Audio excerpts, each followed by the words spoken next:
Well, after weeks of hesitation, both Germany and the U.S. have announced that they will provide Ukraine with main battle tanks. But it's still not clear when those tanks will be ready for the battlefield. Some officials are saying it could take years. The M1 is a complex weapon system. Anytime that we've provided Ukraine with any type of system, we've provided the training and sustainment capabilities with that. Now, Germany's tank delivery is expected to be much quicker, with the country's defense minister estimating the shipment will be on the front lines within a matter of months. Russia has condemned the German announcement, claiming it's part of a, quote, pre-planned war against Russia. And joining us now to discuss these developments is North Central College political science professor Stephen Caliendo. Thank you so much for being with us. I'm happy to be here, Tia. How are you? I'm doing well. Let's talk about the financial implications here, because so far we know the U.S. has provided billions of dollars in aid and the state-of-the-art missile launchers, now tanks. At what point does this actually become the U.S.'s war?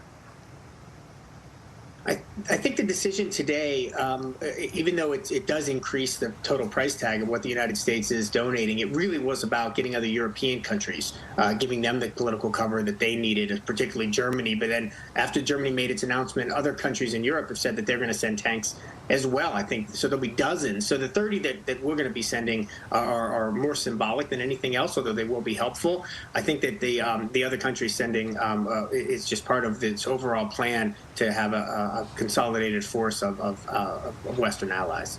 You know, Professor, there's been some threats that have been thrown out there. How concerned should U.S. citizens be about Putin seeking revenge for the U.S. participating in this conflict? We know at one point Putin actually threatened nuclear warfare. How big of a deal is that? Do you believe Putin will actually do something? Well, I can't say for sure, but what I can tell you, TA, is that I think that that was all part of the consideration in the negotiations that have been happening over the past couple of days between President Biden and the leaders of other Western countries. Certainly, as you mentioned, President Putin has indicated that this is an act of aggression. And he's not wrong in the sense that what we're doing here is different than in the past, where we were sending mostly defensive weaponry, Patriot missiles and anti-tank missiles, systems, so forth.